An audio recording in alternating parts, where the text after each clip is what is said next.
Welcome back to another edition of the Blue White Breakdown, brought to you as always by Penn State Health. He's Daniel Gallen. I'm Dustin Hockensmith. It's Rutgers week for Penn State. 2 more games to go in this 2021 season. Some people, I'm sure, looking forward to the finish. Some people not looking forward to the finish. But Rutgers marks the final home game, senior day, and then they wrap up next week at Michigan State. So we'll take a look back here quick at the 21-17 loss to Michigan. Any final thoughts we have there? Look ahead to Penn State Rutgers and some of the storylines that have emerged in the middle to late portion of this week that are worth keeping an eye on. But Daniel, let's look backwards first. That loss to Michigan, I think it's just four out of 5 games they've lost now. I think they hung in there. They played tough.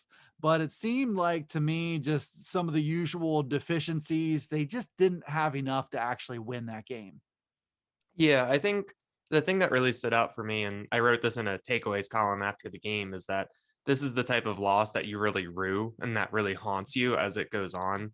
I mean, you look at the other losses this year in kind of this streak, like the Iowa loss, you can kind of chalk that up to an anomaly because of the Clifford injury.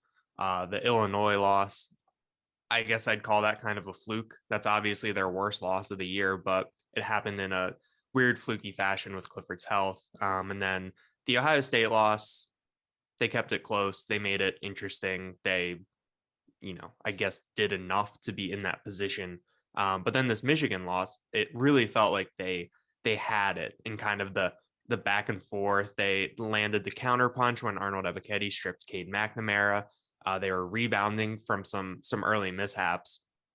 And so I think that when you look at how the game ended and what they had the opportunity to do, I think that this is the game where when they look back on this year is that this is the one where there wasn't anything really fluky that happened. There wasn't anything anomalous that happened. This is the one where you kind of say, all right, we had our ducks in a row in kind of a slugfest and we got beaten out. What did you make of just the special teams fakes early? I know that as we sit here today and as people listen to this podcast, this isn't new news, but you and I haven't had a chance to discuss this. And I'll just share what I think right off the bat is that I didn't like the tone that set in the game for Penn State. I think that the tone of going back to back for fakes like that, not only do I disagree fundamentally with following up a fake with another fake, just not a handful of plays later, it's very, very unlikely to catch your opponent off guard. I thought Penn State, Michigan actually defended that fake punt pretty well. They were aware of it. Curtis Jacobs was just kind of freakish, and Jordan Stout threw a better pass than Taquan Roberson has thrown this year.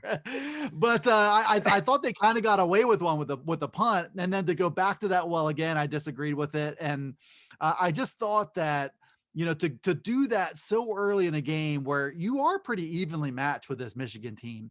Yeah, I just didn't think you needed to resort to those tactics. And it set a tone in this game for the Penn State team. I think that, we don't match up with these guys.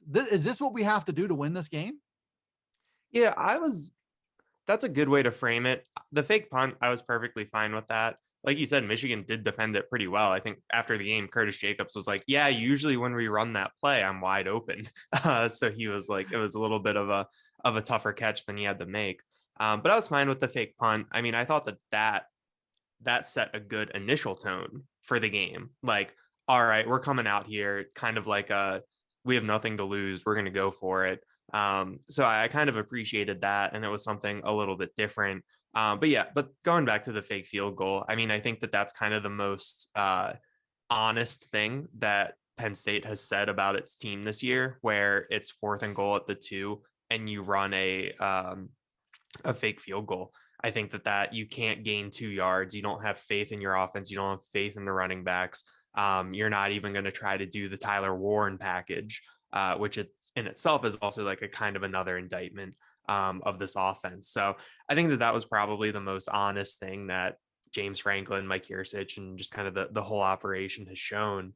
And then you just kind of look at it at the end of the game. You lose by 4 points. You leave anywhere from 3 to 6 to 7 points on the board by going for the fake field goal. And even if you don't make it on a regular offensive play, Michigan ball at the 2, Penn State defense has been really good this year. That's a long field. Instead, it's just an absolute disaster. And just the momentum swing, the yardage swing. And then later, Jordan Stout in the third quarter, Jordan Stout misses, I think it was a 43 yarder. So that's at least 6 points that you leave on the field in a 4-point game. After the game, there's a lot of talk about the fake punt. Curtis Jacobs was really excited about it. He's always excited. He's always in a good mood, no matter what happens, which is pretty young kids are resilient, I guess. But then, in the back of my mind, I'm like, all right, that was one great special teams play that helped put points on the board. But then you had 2 other ones that took points off the board. So, I think that fake punt set a good tone. And then the fake field goal, I think that just kind of maybe it's different if Chaka hits Stout in stride and we're having a totally different conversation. But I think that just kind of doing that in that spot just kind of sent a different message after the fake punt. The fake punt was, all right, we're going for it. We're not scared. We're going to do whatever it takes. And then the fake field goal is kind of like, yeah, we don't think we can gain 2 yards. So we're digging into the bag of tricks. I did appreciate the honesty after the game about it's no secret we have got short yardage issues, and that may be true, but I think not being able to get 2 yards is a challenging situation all year long. And what do you do as a coach? James Franklin must have felt like, I've done everything I possibly can. We've tried everything. Why not this? And maybe he's right, but I do think you gotta line it up. If it's a deficiency or not, if you're gonna make that decision, you either take the 3 points or you line it up and you do it. And I think that you contrast that with the sequence in the second half when they scored the touchdown and went for 2 to tie, where that's a similar spot on the field. And they went kind of the opposite way, where it was, all right, we're going to let our players make a play, where they line up in that T formation and you have Noah Kane and Devin Ford as the running backs, neither of whom had barely played the entire game. And so you kind of know that it's not going to be a run there. And you just throw it up. Tyler Warren makes a great catch. And then you come back on the 2-point conversion. John Dotson is not open. He is blanketed. And Clifford throws it to him. And then Dotson is a guy who normally in that situation, really close to the goal line, that's kind of where he's not as effective because he kind of needs that space, but he just makes a great catch. And I think that you contrast that sequence with what you saw in the first half. And it's kind of like, you gotta let the players make the play. All that in mind, Penn State, I think for 2 weeks in a row, and James Franklin mentioned it this week, the running game has shown some more signs of life. You saw a little bit more burst from Noah Kane. You saw a little bit more burst from Kevon Lee 2 weeks ago against Maryland.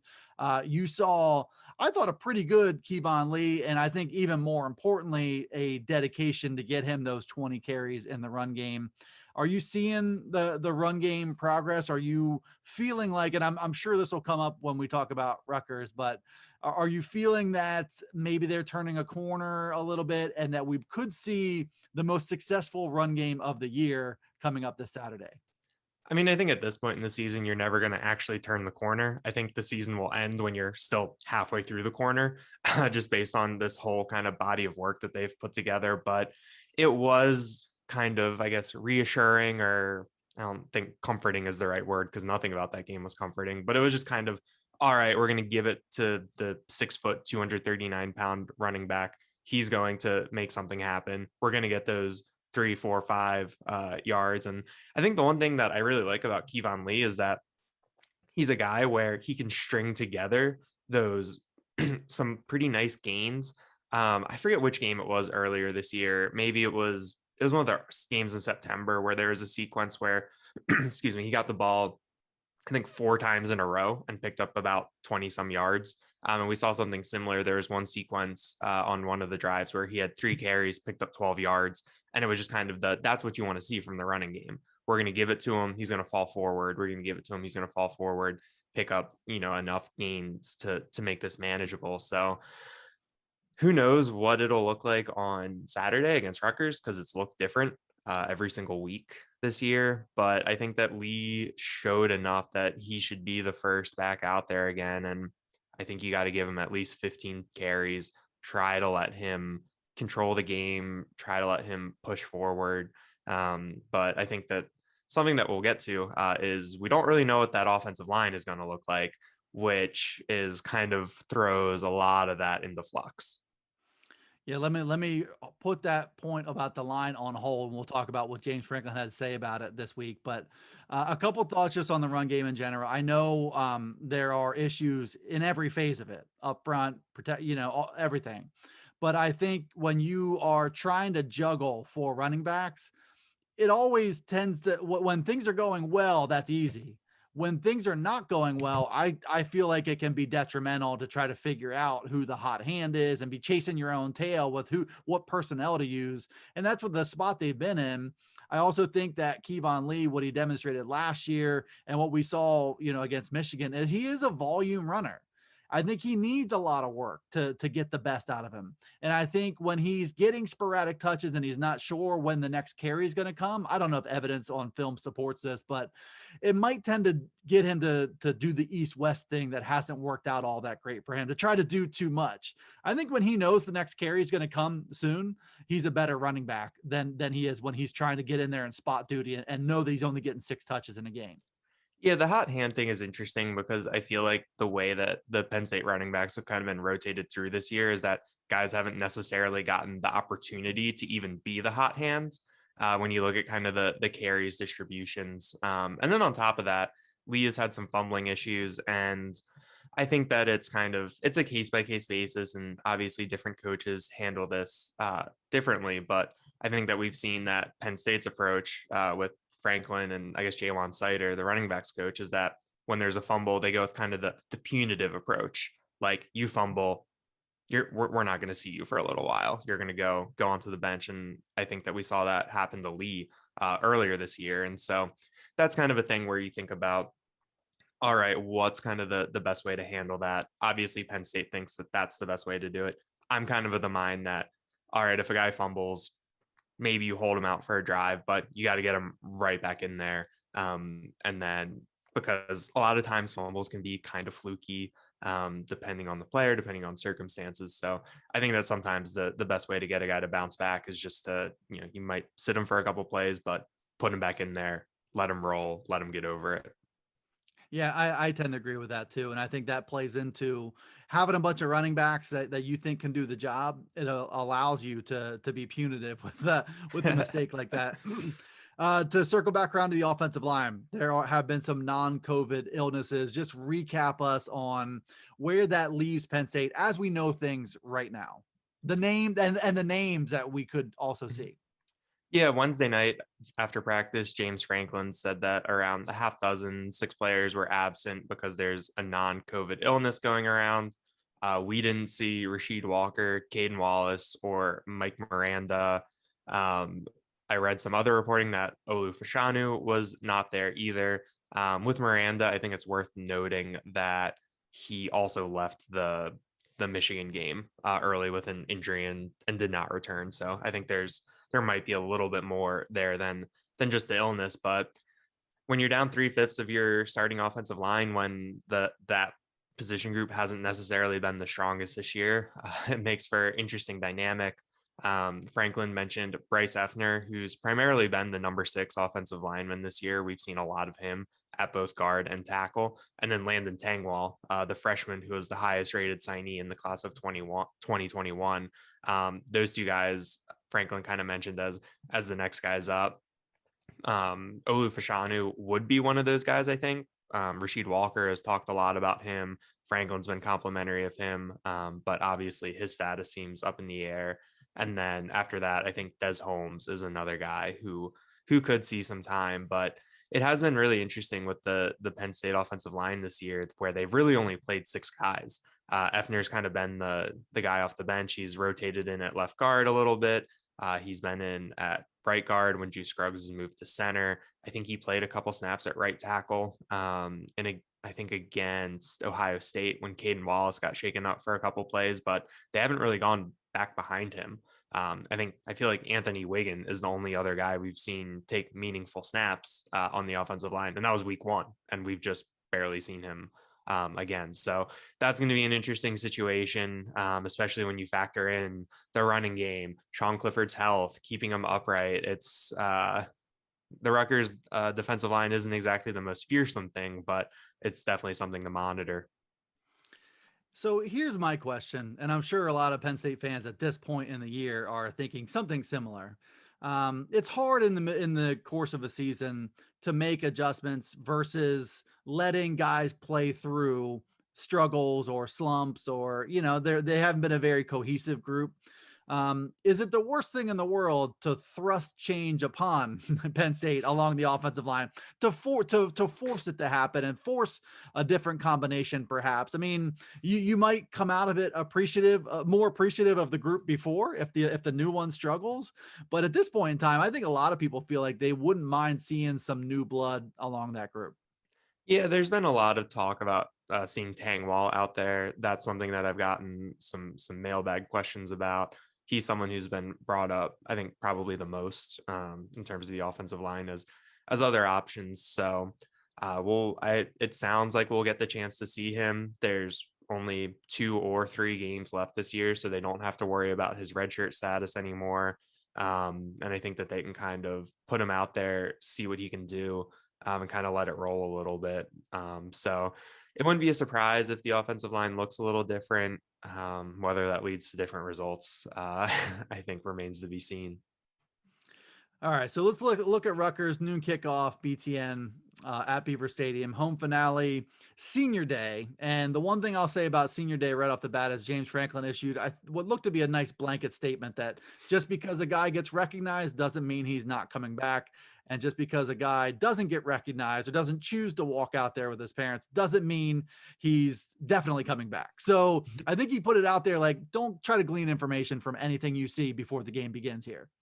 Yeah, his comments were pretty interesting when you talk about Senior Day, because usually the conversation about Senior Day is, oh, it's going to be a great day for the guys. We're really excited to honor them. It's going to be a great moment. And Franklin did say that. He said that we want this to be a nice day for them. It's going to be great. The fans are going to be there, especially for guys like Tariq Castro Fields and Jaquan Brisker, who walked last year at Senior Day in an empty stadium. They get the chance to do it at Beaver Stadium. But he did also acknowledge some other honesty from the James Franklin, the CEO and program manager standpoint, where he called it a mess in terms of trying to figure out who's going to be back, who won't be back, what that means for the numbers on the roster, what that means for scholarships.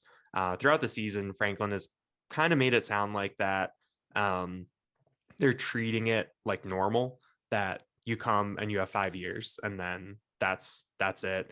It does sound like that, case by case, they'll look at that 6 years, extra years. I think Tariq Castro Fields and Brisker are 2 examples.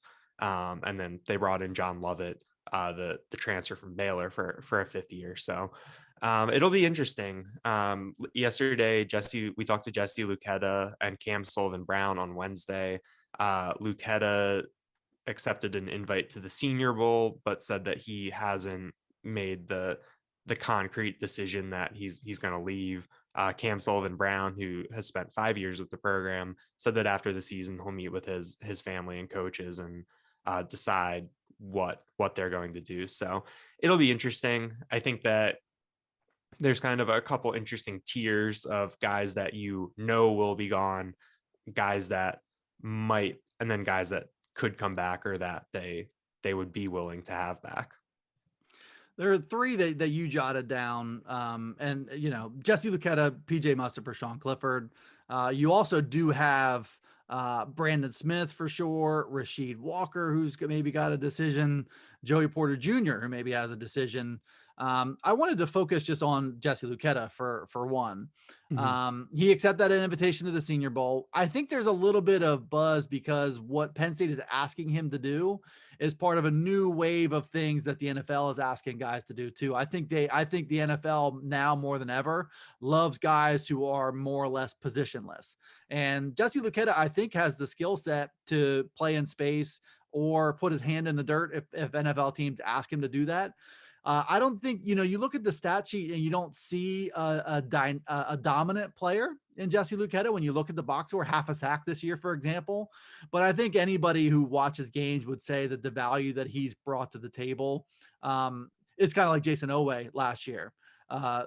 It's more than the numbers. And I think he's probably done enough to make that a decision. It might be worth it to him to make the jump, where before the year began, it wasn't even in the realm of possibility in my eyes. Yeah, Luketa was in Todd McShay's top 10 outside linebackers rankings. I think he was number 6 or number 8, somewhere in the second half of that top 10, which I thought was interesting. Obviously, the Penn State defense has been really good this year, so there's a lot of guys from that side of the ball in these pre-draft rankings. But Luketa is interesting. I think that you kind of have to weigh it. Where does he want to come back for another year to kind of develop those skills, burnish out that hybrid traits in college, potentially boost his draft stock a little bit more? Or does he want to go into the NFL a little bit more raw, I guess, where a team can see him, look at him as kind of an unfinished product, bring him in and really mold him into who they want him to be? I think that that's kind of what he has to weigh. I think it'll be really interesting to know, kind of what feedback he's getting, what feedback he'll get from NFL evaluators in terms of potential draft stock and kind of how he fits in at the next level. But it will be an interesting decision.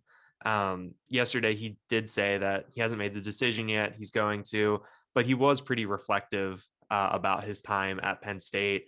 A decent amount of past tense being used. Of course, who knows how much you can actually read into that, but I think that I wouldn't really be surprised if he left. I think that with the COVID year, especially with the NFL draft prospect guys, I think there's some factors that kind of get overlooked sometimes. Part of it is like the academic factor.